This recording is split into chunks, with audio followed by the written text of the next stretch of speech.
কোরআন হাদিস রিসার্চ করে একটি আশ্চর্যজনক আমল পেয়েছি। এই আমলটি করলে আপনি দুনিয়ার সব পাবেন, টাকা পয়সা ধন সম্পদ বাড়ি গাড়ি সব পাবেন। এই আমলটি যারাই করেছে তাদেরকে আল্লাহ ধনী বানিয়েছে। আল্লাহ আপনাকে ধনী বানাবে, টাকা পয়সা দিবে, ধন সম্পদ দিবে, আপনি আর কখনো গরিব থাকবেন না। এই আমলটি যখন শুরু করে দিবেন করা, আল্লাহু আকবার। আর কি পাবেন? আপনার যত বিপদ আপদ বালা মুসিবত আছে নবীজি বলেছেন আল্লাহ দূর করে দিবেন। আর কি পাবেন? আপনার যত মনের মধ্যে অশান্তি আছে, পেরেশানি আছে, দুঃখ যন্ত্রণা আছে, আল্লাহ সব কিছুকে দূর করে দিবে। এবং স্বয়ং আল্লাহ বলেছেন আপনার যত অভাব অনটন আছে আল্লাহ দূর করে আপনাকে আল্লাহ ধনী বানাবে। কোরআনে বলেছেন এই আমলটি যদি আপনি করতে পারেন। তাই আপনাদেরকে বলবো, আপনার কি প্রয়োজন, যা প্রয়োজন তাই পাবেন, মনের আশা পূরণ হবে। এমন জায়গা থেকে আল্লাহ আপনার জন্য রিজিক পাঠাবে আপনি জীবনে কখনো কল্পনাও করতে পারেননি, কল্পনাও করেন নাই যে এমন জায়গা থেকে রিজিক আসতে পারে, ধন সম্পদ টাকা পয়সা আসতে পারে। আল্লাহ আপনাকে চালাবে, আল্লাহ আপনাকে খাওয়াবে। একটা উসিলা দিয়ে দেখবেন আপনার জন্য আল্লাহ রিজিকের ব্যবস্থা করে দিয়েছে। আপনি আর কখনো গরিব থাকবেন না। স্বয়ং আল্লাহ বলেছেন আপনাকে ধনী বানাবেন এই একটি আমল করলে। প্রিয় দিনী ভাই এবং মহিলা মা ও বোনেরা, এই আমলটি আমিও করে উপকৃত হয়েছি, উপকার পেয়েছি আলহামদুলিল্লাহ।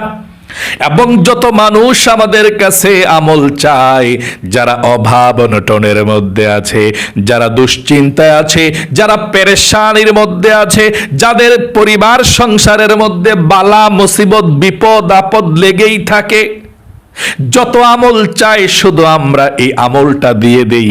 আর আমলটি যারাই করে তারাই উপকৃত হয়েছে। আল্লাহ রাব্বুল আলামিন তাদের অভাবকে দূর করেছে, ফ্যামিলির মধ্যে শান্তি দিয়েছে এবং বিপদ আপদ বালা মুসিবত গুলো আল্লাহ দূর করে দিয়েছে। আপনার মনের মধ্যে যত আশা আকাঙ্ক্ষা আছে আল্লাহ পূরণ করে দিবে। এবং সবচেয়ে বড় কথা হলো এই আমলটি যদি আপনি করতে পারেন আপনি মুস্তাজাবুদ দাওয়া হয়ে যাবেন। অর্থাৎ আপনি আল্লাহর কাছে দুই হাত উঠিয়ে যখন যা চাইবেন আল্লাহ রাব্বুল আলামিন তখন তাই আপনাকে দিয়ে দিবে। আপনি যেই দোয়া করবেন সেই দোয়া সাথে সাথে কবুল হয়ে যাবে। তাহলে এই আমলটির কথা আপনাদেরকে বলে দেব। ছোট্ট একটি দোয়া নিয়ম মেনে পড়তে হবে। ওযু ছাড়াও আপনি এই দোয়াটি পড়তে পারেন, আমলটি পড়তে পারেন, কোনো সমস্যা নেই। দাঁড়িয়ে দাঁড়িয়ে হেঁটে হেঁটে বসে বসে দিনে না পারলে রাতে যেই কোনো সময় আপনি আমলটি করতে পারেন, দোয়াটি পাঠ করতে পারবেন, কোনো সমস্যা নেই। তবে ধনী হতে চাইলে, অভাব থেকে মুক্তি চাইলে, আল্লাহর কাছ থেকে রিজিক চাইলে, মনের আশা পূরণ করতে চাইলে নিয়ম মেনে আপনাকে পাঠ করতে হবে। সেই নিয়মটা আমি আপনাদেরকে বলে দেব। এই আমলটি করলে, দোয়াটি পাঠ করলে মনের আশাকে আল্লাহ পূরণ করে, দোয়া কবুল করে। শুনুন বলছি সংক্ষেপে। ইমাম আহমদ ইবনে হাম্বল রহমতুল্লাহি আলাইহি হাম্বলি মাযহাবের ইমাম ছিলেন। তিনি একটি কিতাব লিখেছেন, 40,000-এরও বেশি ওই কিতাবের মধ্যে হাদিস আছে। এত বড় আলেম ছিলেন তিনি, জমানার সর্বশ্রেষ্ঠ আলেম ছিলেন তখনকার। তিনি মনে মনে ভাবলেন, চিন্তা করলেন, আমার গ্রাম ছেড়ে এলাকা ছেড়ে অন্য জায়গায় চলে যাব। আমি দেখব কিভাবে মানুষ চলাফেরা করে, দুর্নীতি হয় কিনা বা কারো প্রতি অত্যাচার হয় কিনা, সবার খোঁজ খবর আমি জানবো। সফরের মধ্যে বের হয়ে যাব। তিনি সফরের মধ্যে বের হলেন, কাউকে সঙ্গে নিলেন না, সবার অবস্থা হালত জানলেন, দেখতেছেন। রাত হয়ে গেল, হাঁটতে হাঁটতে, শীতের রাত্র। মসজিদের মধ্যে এশারের নামাজ পড়লেন, মসজিদের মধ্যে থাকতে পারলেন না, এমন জায়গায় চলে গেলেন তিনাকে কেউ চেনেন না, তিনি কারো কাছে পরিচয় দেন নাই তিনি যে সেই জামানার সেই সময়ের শ্রেষ্ঠ আলেম ছিলেন, আল্লাহওয়ালা ছিলেন, কারো কাছে তিনি বলেন নাই। এশার নামাজ পড়ার পরে মসজিদ থেকে বের হলেন, মসজিদের মধ্যে জায়গা নাই, অনুমতি নাই থাকার জন্য, কেউ চিনে না। তিনি দেখলেন দূরে একটি বাতি জ্বলছে দোকানের মধ্যে, বাজারের মধ্যে দোকান, দোকানের মধ্যে মিটমিট করে একটি দূর থেকে বাতি দেখা যায়। তিনি মনে মনে চিন্তা করলেন, ওই বাতি দেখা যায়, দোকান দেখা যায়, আমি দেখি ওইখানে গিয়ে আজকে রাত্রটা কাটানো যায় কিনা, থাকা যায় কিনা, আমি সকালে আবার বের হব দেখার জন্য কি কি অবস্থায় আছে।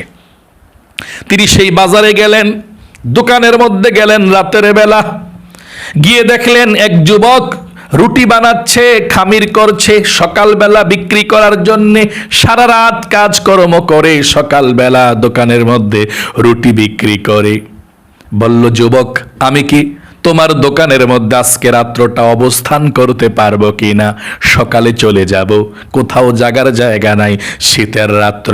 যুবক বলল, হ্যাঁ হুজুর, আপনি থাকতে পারেন, কোনো সমস্যা নেই। তখন ওই দোকানের মধ্যে ইমাম আহমদ ইবনে হাম্বল তিনি ছিলেন, এবং তিনি লক্ষ্য করলেন যুবক যখন রুটি বানাবে, খামির করছে, আস্তাগফিরুল্লাহ পাঠ করছে, এটাই দোয়া, তবে নিয়ম মেনে আপনাকে পাঠ করতে হবে ধনী হওয়ার জন্যে, বিপদ আপদ থেকে উদ্ধার হওয়ার জন্যে। নিয়মটা বলে দেব, আপনারা কোন নিয়মে পাঠ করবেন। তিনি যখন খামির করছে বলছে আস্তাগফিরুল্লাহ, তিনি যখন রুটি চুলার মধ্যে দিচ্ছে বলছে আস্তাগফিরুল্লাহ, চুলা থেকে রুটি উঠায় বলছে আস্তাগফিরুল্লাহ, অর্থাৎ প্রত্যেক কাজের মধ্যে আস্তাগফিরুল্লাহ আস্তাগফিরুল্লাহ বলছে। ইমাম আহমদ ইবনে হাম্বল রাহমাতুল্লাহি আলাইহি তিনি আশ্চর্য হয়ে গেলেন, বললেন, যুবক, তুমি প্রত্যেক কাজে আস্তাগফিরুল্লাহ আস্তাগফিরুল্লাহ ইস্তিগফার পাঠ করছো কেন?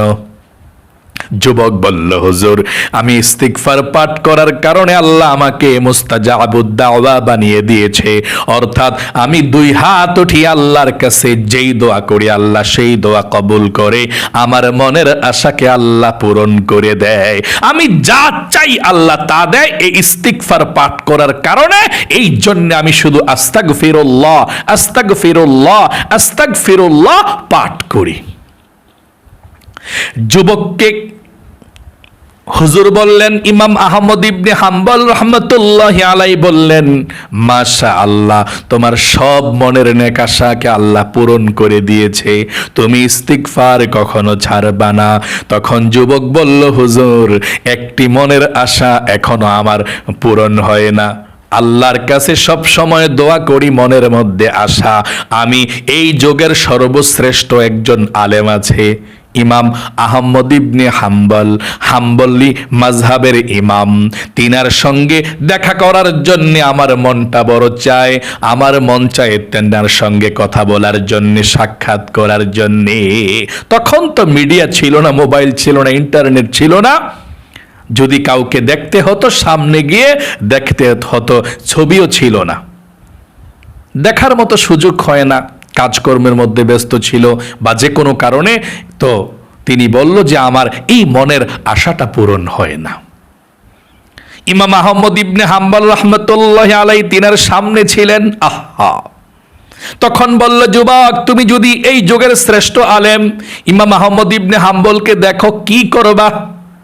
বলল, হুজুর, আমি তিনার কপালের মধ্যে চুমু খাবো, চুমু দেব, আমার অনেক সম্মানিত, আমার অনেক মহাব্বতের আলেম তিনি, যুগের শ্রেষ্ঠ আলেম, আল্লাহওয়ালা, তিনাকে আমি মন থেকে ভালোবাসি, তিনাকে আমার অনেক পছন্দ হয়, তিনি আল্লাহওয়ালা লোক, এই জন্যে তিনার সঙ্গে সাক্ষাৎ করতে চাই, দোয়া করছি, আল্লাহ দোয়া কবুল করে না। এই দোয়াটা কবুল হয় না, এছাড়া সব দোয়া কবুল হয়েছে। ইমাম আহমদ ইবনে হাম্বল রাহমাতুল্লাহি আলাইহি বলেন, চোখের পানি ছেড়ে দিয়ে বলেন, রে যুবক, তোমার সব দোয়া কবুল হয়েছে, আর মনে হয় তোমার এই দোয়াটাকেও আল্লাহ কবুল করে নিয়েছে। ইমাম আহমদ ইবনে হাম্বলের সঙ্গে তুমি দেখা করতে যেতে হবে না, তোমার মনের আশাকে আল্লাহ পূরণ করে দিয়েছে, তোমার দোয়া কবুল হয়েছে। এই জন্যে এই যুগের সর্বশ্রেষ্ঠ আলেম ইমাম আহমদ ইবনে হাম্বলকে তোমার সামনে নিয়ে এসেছে, তোমার মনের আশা পূরণ করে দিয়েছে। আসো আমার বুকে আসো, তোমাকে আমি বুকে নিচ্ছি। আল্লাহু আকবার, আল্লাহু আকবার। তখন যুবক বুকে আসলো, ওই যুবক হুজুরের কপালের মধ্যে সম্মানে চুমু খেলো। আল্লাহু আকবার। তখন ইমাম আহমদ ইবনে হাম্বল রাহমাতুল্লাহ আলাইহি বললেন, যুবক তুমি এই ইস্তিগফার কখনো ছেড়ো না। এবং হযরত হাসান বসরি রহমতুল্লাহ আলাই তিনিও বড় একজন আলেম ছিলেন। তিনার দরবারে অনেক মানুষ আসতো বিভিন্ন প্রকার সলিউশনের জন্য, বিপদ আপদ থেকে মুক্তি হওয়ার জন্য কোন আমল করবেন, অভাব অনটন দূর করতে কোন আমল করবেন, ফ্যামিলির মধ্যে শান্তির জন্য কোন আমল করবেন, এইগুলো জানতে আসতেন। একজন খাদেম তিনার পাশে বসা ছিল। তিনি দেখতে পেল যে একজন অন্যজন ভক্ত আসলো, আসার পর বলল, হুজুর আমার মেয়েটার বিবাহ হচ্ছে না, আমি খুব দুশ্চিন্তার মধ্যে আছি। তখন ইমাম সাহেব মানে হুজুর তখন বলল, হাসান বসরি রহমতুল্লাহ আলাইহি তখন বলল, তুমি ইস্তিগফার পড়ো, আস্তাগফিরুল্লাহ আস্তাগফিরুল্লাহ, এই ইস্তিগফারটা পাঠ করো। আরেকজন আসলো, এসে বলল, হুজুর আমার ফ্যামিলির মধ্যে অভাব অনটন দূর হয় না, আমি খুব গরিব অবস্থায় আছি, টাকা পয়সা ধন সম্পদ আমার কাছে ধরা দেয় না, আমি কি করব? বলছে ইস্তিগফার পড়ো। আরেকজন আসলো, এসে বলল, হুজুর আমার বিপদ আপদ বালা মুসিবত দূর হয় না, আমি কি করব? বলো ইস্তিগফার পড়ো। আবার অন্যজন আসলো যে হুজুর আমার মনের আশা পূরণ হয় না, আমি কি করব? বলো ইস্তিগফার পড়ো। খাদেম বলল, হুজুর আপনার কাছে এতজন লোক আসলো, সবাইকে আপনি ইস্তিগফারের কথা বললেন কেন? তখন হাসান বসরি রহমতুল্লাহ আলাইহি বলেন, যত সকল সমস্যা আছে সকল সমস্যার সমাধান আল্লাহ ইস্তিগফারের মধ্যে রেখে দিয়েছেন। যারা অভাবের মধ্যে আছেন, ধনী হতে চায়, রিজিকে বরকত নাই, ছেলের ইনকাম নাই, হাজবেন্ডের ইনকাম নাই, বাবার ইনকাম নাই, যদি ইস্তিগফার পাঠ করতে পারে আল্লাহ সবার ইনকামের মধ্যে বরকত দিবে, অভাব দূর করবে। যাদের ঘরের মধ্যে অশান্তি, যারা ইস্তিগফার পাঠ করে আল্লাহ ঘরের মধ্যে শান্তি দিবে। যাদের ঘরের মধ্যে বিপদ আপদ লেগেই থাকে, বালা মুসিবত লেগেই থাকে, ইস্তিগফার পাঠ করে আল্লাহ বালা মুসিবত গুলো দূর করে দিবে। ইস্তিগফারি আমল সকল সমস্যার সমাধান। আল্লাহু আকবার। এখন আমি আপনাদেরকে বলে দিচ্ছি আপনারা ইস্তিগফারটি কিভাবে পাঠ করবেন, কখন পাঠ করবেন, শুনুন। আমার মহিলা মা বোন ভাই বোন সকলেই পড়বেন, অজু থাকলেও পড়বেন, না থাকলেও পড়বেন। মহিলা মা ও বোনেরা মাসিক পিরিয়ডের সময়ও পড়তে পারেন, কোনো সমস্যা নেই। দিনেও পড়বেন, রাতেও পড়বেন, যখনই সুযোগ পাবেন তখনই পাঠ করবেন আস্তাগফিরুল্লাহ আস্তাগফিরুল্লাহ আস্তাগফিরুল্লাহ। দিনে যদি পারেন দিনে পড়বেন, যদি দিনে না পড়তে পারেন রাতে পড়বেন, অথবা দিনেও পড়বেন রাতেও পড়বেন, কাজের ফাঁকে ফাঁকেও পড়বেন। সবচেয়ে ভালো হয় যদি আপনি বেশি পড়তে না পারেন দিনে 100 বার, রাতে 100 বার। যদি না পারেন শুধু দিনে 100 বার পড়বেন, না পড়তে পারলে শুধু রাতে 100 বার পড়বেন আস্তাগফিরুল্লাহ আস্তাগফিরুল্লাহ। এক শ্বাসে একবার পড়বেন এভাবে আস্তাগফিরুল্লাহ বলুন, আস্তাগফিরুল্লাহ আস্তাগফিরুল্লাহ আস্তাগফিরুল্লাহ, এভাবে পাঠ করবেন। আপনি এভাবে পাঠ করবেন। যদি পুরাটা পারেন মাঝে মধ্যে পুরাটা পড়বেন, যেমন আমার সঙ্গে পড়ুন, আস্তাগফিরুল্লাহাল্লাযী লা ইলাহা ইল্লা হুয়াল হাইয়ুল কাইয়্যুম ওয়া আতুবু ইলাইহি লা হাওলা ওয়ালা কুওয়াতা ইল্লা বিল্লাহিল আলিয়্যিল আযীম। এটা পুরোটা পারলে মাঝে মধ্যে পড়বেন। করবেন, না পারলে সমস্যা নাই। আস্তাগফিরুল্লাহ আস্তাগফিরুল্লাহ এতটুকু পাঠ করলেই চলবে। পারলে পুরাটা মাঝে মধ্যে পড়বেন ইনশাআল্লাহ। আর তাসবিহ হাতের মধ্যে নিয়ে গুনে গুনে 100 বার আস্তাগফিরুল্লাহ আস্তাগফিরুল্লাহ আস্তাগফিরুল্লাহ এই তাসবিহটি পাঠ করতে কখনো ভুলবেন না। আল্লাহর কসম করে বলছি, যেহেতু আল্লাহ নিজেই বলেছেন আপনি ইস্তিগফার যদি ধরেন পড়েন প্রতিদিন, আল্লাহ আপনার অভাবকে দূর করবে, জীবনকে সুন্দর করে দিবে, বিপদ আপদকে দূর করে দিবে। আমিও বলছি আল্লাহ আপনার অভাব অনটন দূর করবে, আপনাকে আল্লাহ ধনী বানাবে। বিশ্বাসের সহিত আমলটি করুন।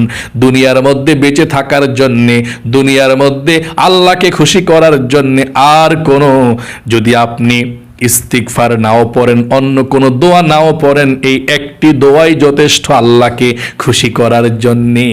ইস্তিগফারের আমলটা অবশ্যই করবেন ইনশাআল্লাহ। স্বয়ং নবীজি দৈনিক 100 বার ইস্তিগফার পাঠ করতেন।